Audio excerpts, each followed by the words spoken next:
Today is Monday the 17th of August, and from midnight tonight South Africa will be going on to lockdown level 2. What that means is that the great majority of restrictions that you had in lockdowns level 3, 4 and 5 will now be lifted. And if we look at the parameters by which we measure the epidemic, they also look very favorable. The epidemic curve itself seems to have hit its peak and now starting to come on the downward trajectory tentatively. Also, we look at other parameters. For example, the rate of daily new cases has also dropped. What was fairly recently about 12,000 per day is now dropped to about 3, 4, 5,000 per day. If we look at the test positivity ratios, they also improved. And also, very promisingly, the rate of recovery seems to be about 80%. Only about 20% of cases are now active cases. So all that is good news. All that looks very promising. However, I do want to mention and do want to state a very strong word of caution. And that is that the COVID-19 pandemic in South Africa is very far from over. Why do I say this? I say this for three reasons. First of all, if we look at the amount of virus which is still circulating in the population is very large. That viral mass, that viral burden which threatens the population is still very much out there. If we look at the total number of cases cumulatively in South Africa, which is now hitting close to 600,000, we're amongst the top 5 in the world. We look at the average daily cases I mentioned earlier, coming down as it has to 2,000 to 4,000 per day. Again, this is amongst the top in the world. So certainly those parameters of the virus burden are very, very much with us to a large extent. Secondly, if you look at the susceptibility of the population, again, the great majority of the population has not seen the virus and remains susceptible. Probably over 90% of the population remains susceptible to that massive virus threatening to go into the population. And thirdly, with the lifting of restrictions, with that feeling of optimism and, dare I say, euphoria, people going back to their normal activities, that's certainly going to promote the spread of virus.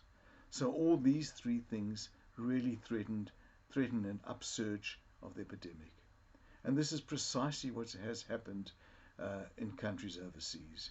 We look at countries such as Israel, for example, many of the European countries, in France, in Italy, in Spain, the United Kingdom, in Australia, in Melbourne particularly. And in fact, even if you look at a country like New Zealand, which was recently celebrating 100 days of no virus transmission at all, very recently there was a cluster of 4 cases. As people went back onto their normal activities, packed stadiums, drinking parties, etc., etc., these 4 cases then morphed into 19 cases and now over 70 cases. And really, for a sobering lesson, we really need to look back on the Spanish influenza pandemic of 1918, 1919. In South Africa, the first wave, which was a minor wave, occurred in March 1918. And people then started relaxing after the epidemic curve came down in the winter of 1918. And then 6 months later, in October, so-called Black October, the second wave hit South Africa with devastating effect. Within 6 weeks, 6% of the population died of the Spanish influenza.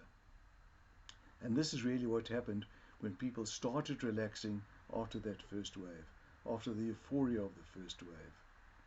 And this, I think, we have to be especially careful that we don't repeat that.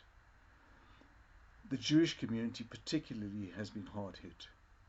It was reported last week in the Jewish Report that the extrapolated figure of mortality, the mortality rate extrapolated to 1 million per million, for the Jewish population was just over 2,000 per million.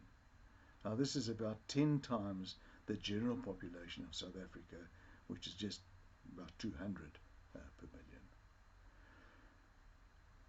The schools are about to be opening, and people, of course, are largely going back to work. The schools have reopened, etc., etc.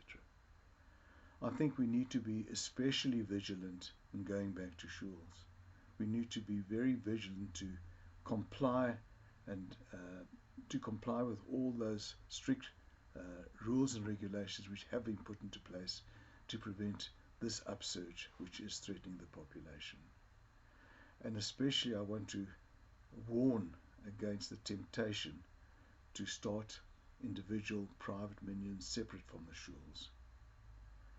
I know I have received undertakings that people will obey all those protocols, but having separate minions I think is a threat to the population. And I really earnestly addressed a word of caution to please not have private minyonim, to not be too complacent with lockdown level 2. I know we've come out of a long 5-month period of restrictions. People want to get together, want to socialize. We're coming up to Rosh Hashanah. There is a temptation to have Rosh Hashanah parties and dinners. But remember, we are certainly not out of the woods. There is a large amount of virus and a susceptible population. And I think we don't want to regret taking chances.